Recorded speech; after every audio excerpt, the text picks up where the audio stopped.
오늘 우리의 믿음 여정에서 어쩌면 가장 중요하고도 어려운 질문 하나를 마주하려 합니다. 바로 기쁨에 관한 이야기입니다. 신앙 안에서 기쁨이란 무엇일까요? 그것은 그저 감정의 문제일까요? 아니면 우리가 치열하게 싸워 얻어야 할 영적인 목표일까요? 하나님을 향한 갈망이 식어버린 순간 우리는 어떻게 다시 기쁨을 되찾을 수 있을까요? 이 깊은 묵상의 여정을 시작하기에 앞서 잠시 시간을 내어 하나님의 은혜가 더 널리 퍼져나갈 수 있도록 도와주시겠습니까? 여러분의 구독과 공유는 이 말씀의 샘물이 더 많은 이들에게 흘러가게 하는 귀한 통로가 될 것입니다. 진리를 찾는 모든 분들 위해 하나님의 평강이 함께하기를 기도합니다. 우리가 신앙의 여정을 걷는 궁극적인 목표는 단순히 이 땅에서의 안락함을 늘리는 것이 아닙니다. 그것은 바로 사랑의 희생을 끝까지 감당해내기 위함이며 하나님과 함께 그분의 영광을 온 세상에 드러내기 위함입니다. 성경은 놀라운 진리를 선포합니다. 하나님께서는 우리가 그분 안에서 가장 큰 만족을 누릴 때 가장 큰 영광을 받으신다는 것입니다. 그렇기에 하나님 안에서 우리의 기쁨을 추구하는 것은 곧 그분의 영광을 추구하는 거룩한 행위가 됩니다. 오늘 우리가 나눌 이야기는 바로 이 기쁨을 위한 싸움입니다. 이 주제를 더 깊이 이해하기 위해 몇 가지 중요한 개념을 명확히 짚고 넘어가야 합니다. 첫째, 우리가 싸워야 할 기쁨은 막연한 긍정적인 감정이 아니라 오직 하나님 안에서의 기쁨입니다. 많은 이들이 기독교 쾌락주의라는 말을 들으면 오해하곤 합니다.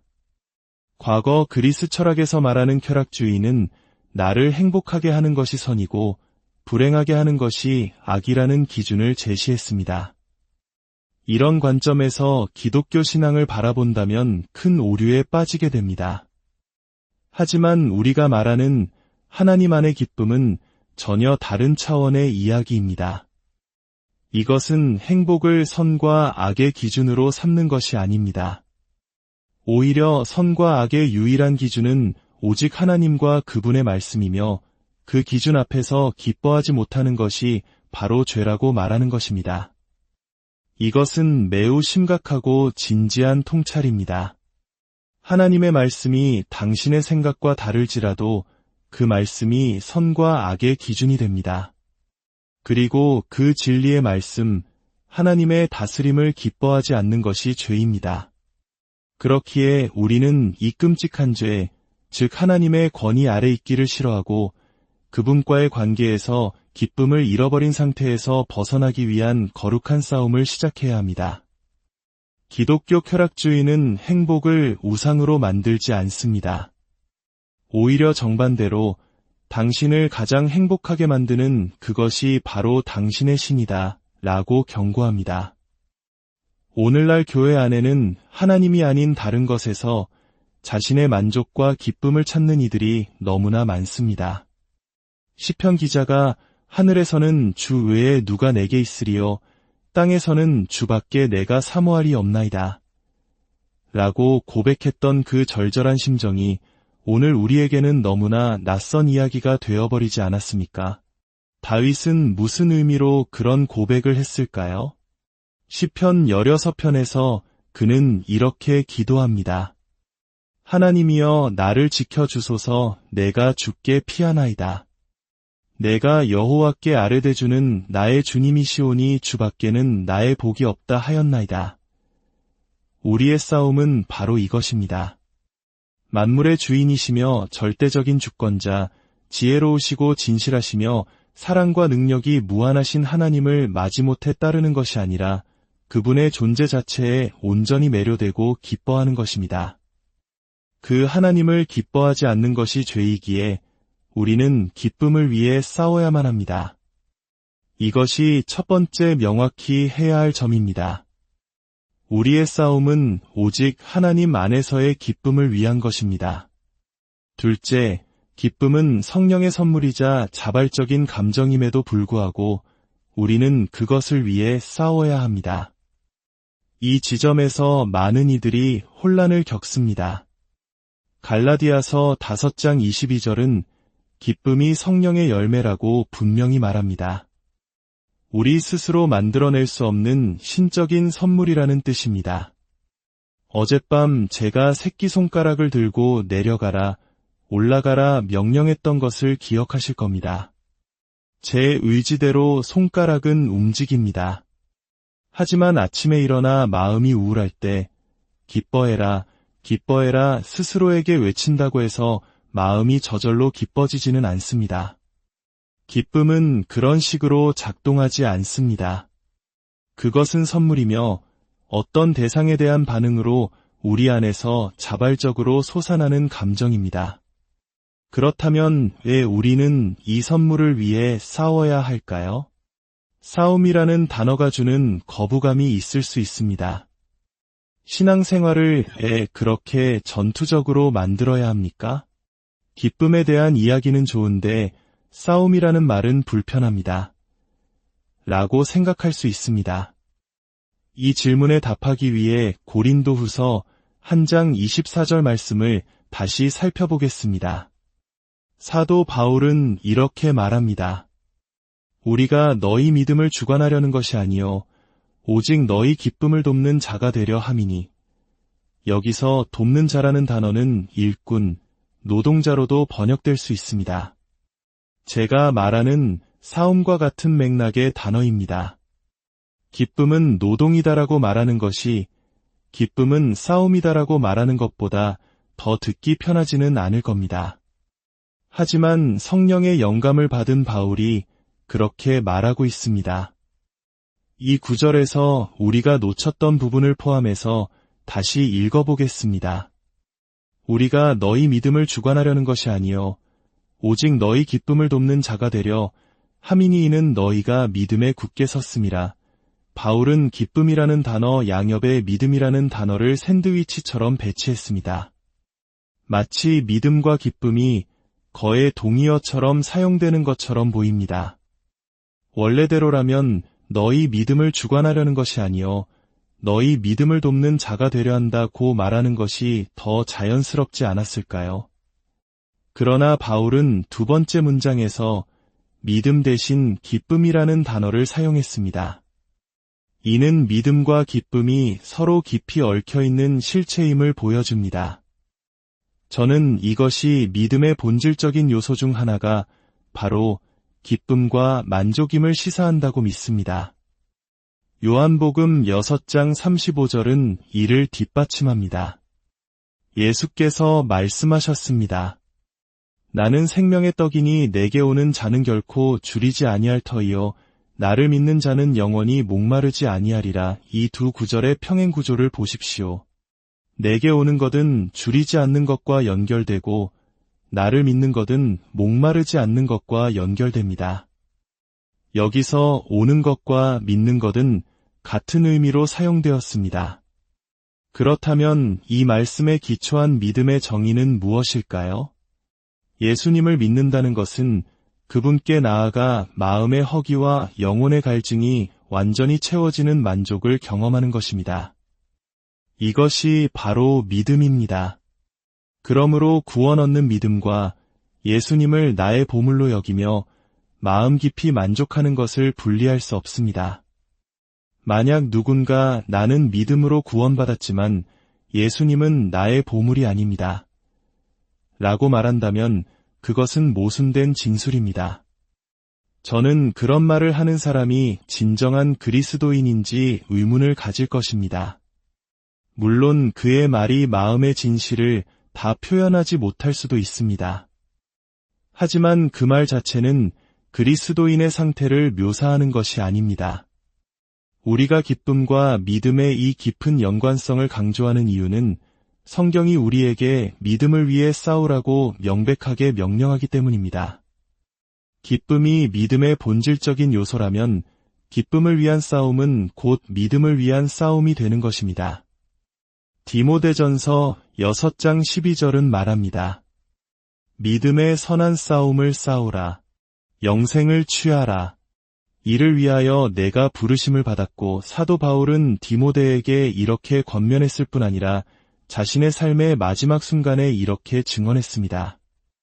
나는 선한 싸움을 싸우고 나의 달려갈 길을 마치고 믿음을 지켰으니 바울의 마음속에 그리스도인의 삶은 전쟁이었습니다.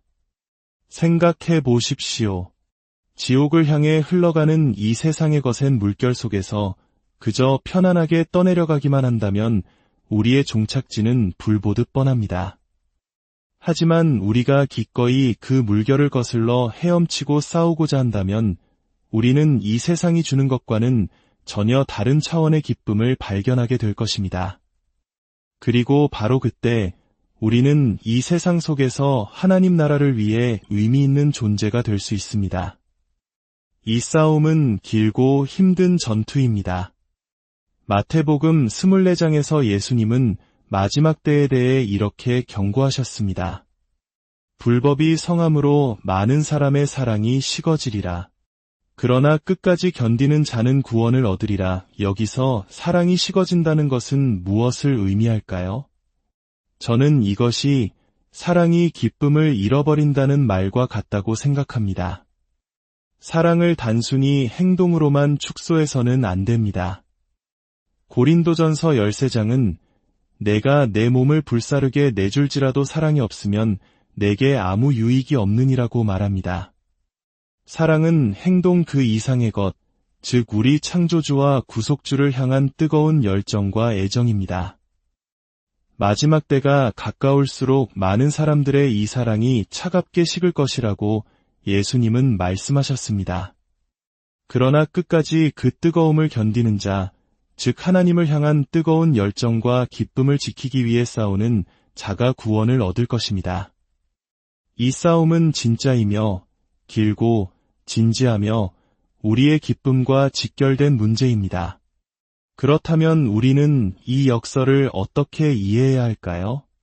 기쁨은 자발적인 선물인데 동시에 싸움과 노력이 필요하다는 이 모순처럼 보이는 두 가지 진리를 어떻게 받아들여야 할까요? 이 지점에서 사람들은 두 가지 신학적 오류에 빠지기 쉽습니다. 첫째는 기쁨은 우리 힘으로 조절할 수 없으니 신앙의 본질이 될 수 없다고 생각하는 것입니다. 기쁨은 그저 신앙생활의 덤이나 장식일 뿐 필수적인 것은 아니라고 여깁니다. 둘째는 하나님이 명령하셨으니 기쁨은 당연히 우리 의지로 즉시 통제할 수 있어야 한다고 생각하는 것입니다. 이 두 가지 실수 모두 하나님은 내가 즉시 수행할 능력이 없는 것을 요구하신다면 불공평하다는 잘못된 전제에서 비롯됩니다. 그러나 이것은 비성경적인 가정입니다. 로마서 8장 7절은 말합니다. 육신의 생각은 하나님과 원수가 되나니 이는 하나님의 법에 굴복하지 아니할 뿐 아니라 할 수도 없음이라. 타락 이후 모든 인간은 육신에 속한 마음을 가지고 태어났으며 이 마음은 하나님께 적대적이며 스스로의 힘으로는 하나님의 법을 지킬 수 없습니다. 부자 청년을 기억하십니까? 그는 율법을 다 지켰다고 자신했지만 예수님께서 내 소유를 다 팔아 가난한 자들에게 나눠주고 나를 따르라고 하셨을 때 근심하며 돌아갔습니다. 그의 보물은 하나님이 아니라 재물이었기 때문입니다. 예수님은 이 사건을 보시고 말씀하셨습니다. 사람으로는 할 수 없으되 하나님으로서는 다 하실 수 있느니라. 그렇습니다. 우리는 육신의 노예였고 죽어 있었으며 스스로는 아무것도 할 수 없었습니다. 그러나 하나님께서 우리에게 찾아오셨습니다. 그것이 바로 은혜, 전능하신 하나님의 주권적인 은혜입니다. 싸움과 은혜는 이렇게 연결됩니다. 빌립보서 2장 12대 13절은 이 관계를 완벽하게 보여줍니다. 두렵고 떨림으로 너희 구원을 이루라. 너희 안에서 행하시는 이는 하나님이시니 자기의 기쁘신 뜻을 위하여 너희에게 소원을 두고 행하게 하시나니 보십시오. 구원을 이루라. 기쁨을 위해 싸우라는 명령이 우리에게 주어집니다. 그리고 그 명령을 수행할 수 있는 근거는 바로 우리 안에서 우리보다 먼저 우리를 위해 일하시는 하나님이 계시기 때문입니다.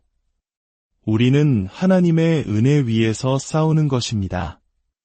사도 바울은 고린도전서 15장 10절에서 이렇게 고백합니다. 내가 모든 사도보다 더 많이 수고하였으나 내가 한 것이 아니요 오직 나와 함께 하신 하나님의 은혜로라. 우리는 기쁨을 위해 싸워야 합니다. 비록 우리 스스로는 기쁨을 만들어낼 수 없지만 말입니다.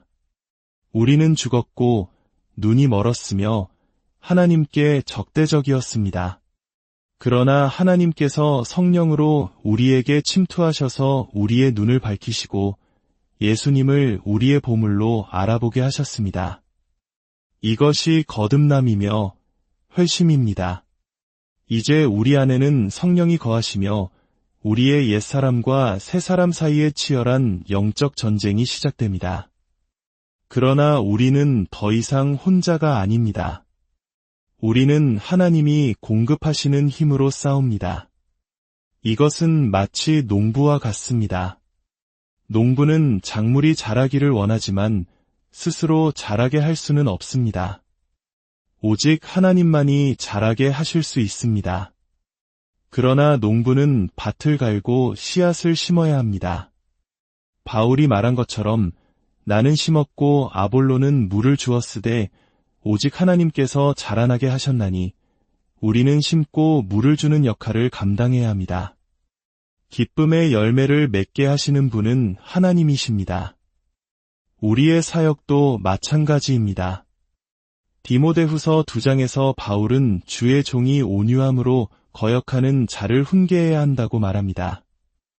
왜냐하면 혹 하나님이 그들에게 회개를 주사 진리를 알게 하실까 하기 때문입니다. 회개는 우리가 만들어내는 것이 아니라 하나님이 주시는 선물입니다. 우리의 역할은 다투지 않고 친절하며 가르치기를 잘하고 인내하며 온유함으로 진리를 전하는 것입니다. 그럴 때 하나님께서 역사하십니다. 사랑하는 성도 여러분, 하나님은 불가능한 일을 하라고 우리를 부르셨습니다. 눈먼 자의 눈을 뜨게 하고 죽은 자를 살리는 일은 오직 하나님만이 하실 수 있습니다. 그러나 놀랍게도 하나님은 바로 우리를 그 위대한 역사의 통로로 사용하십니다. 우리의 기쁨을 위한 싸움도 마찬가지입니다. 기쁨은 그분의 선물이지만 그 선물을 받기 위해 우리는 싸워야 합니다. 이 진리는 우리를 겸손하게 만듭니다. 우리는 전투에 나서는 군인처럼 말에 안장을 얹고 칼을 차고 만반의 준비를 해야 합니다. 그러나 우리는 압니다. 싸울 날을 위하여 마병을 예비하거니와 이김은 여호와께 있느니라. 이 진리는 우리를 율법주의에서 지켜줍니다. 기쁨을 얻기 위해 노력하는 것이 하나님의 호의를 얻기 위한 조건이 아니라 이미 받은 하나님의 호의와 은혜 안에서 시작되는 것임을 알게 합니다. 또한 이 진리는 싸움으로서의 신앙생활과 쉼으로서의 신앙생활 사이의 균형을 잡아줍니다. 예수님은 생명으로 인도하는 문은 좁고 길이 협착하다고 말씀하셨지만 동시에 수고하고 무거운 짐진 자들아 다 내게로 오라 내가 너희를 쉬게 하리라고 약속하셨습니다. 어떻게 이 두 가지가 공존할 수 있을까요? 답은 이것입니다. 우리의 전쟁은 바로 올바른 곳에서 쉬기 위한 전쟁입니다. 세상은 끊임없이 우리에게 잘못된 안식처를 제시합니다. 돈에서, 성공에서, 외모에서, 힘에서 안식을 찾으라고 유혹합니다. 우리의 싸움은 이 모든 거짓된 안식처들을 거부하고 오직 예수 그리스도 안에서 참된 안식과 기쁨을 누리기 위한 거룩한 투쟁입니다. 오늘 당신의 삶이 고된 싸움처럼 느껴지십니까? 기쁨을 잃어버리고 하나님을 향한 갈망이 식어버렸습니까? 기억하십시오. 당신의 싸움은 헛되지 않습니다. 당신이 기쁨을 위해 싸울 때 당신은 홀로 싸우는 것이 아닙니다. 당신 안에서 일하시는 전능하신 하나님께서 당신과 함께 하십니다. 그분은 당신이 심고 물을 주는 수고를 통해 반드시 기쁨의 열매를 맺게 하실 것입니다. 오늘 당신의 싸움 속에서 참된 쉼을 발견하시기를 기도합니다. 세상이 줄 수 없는 오직 하나님으로부터 오는 그 깊고 충만한 기쁨이 당신의 힘이 되고 당신의 기업이 되기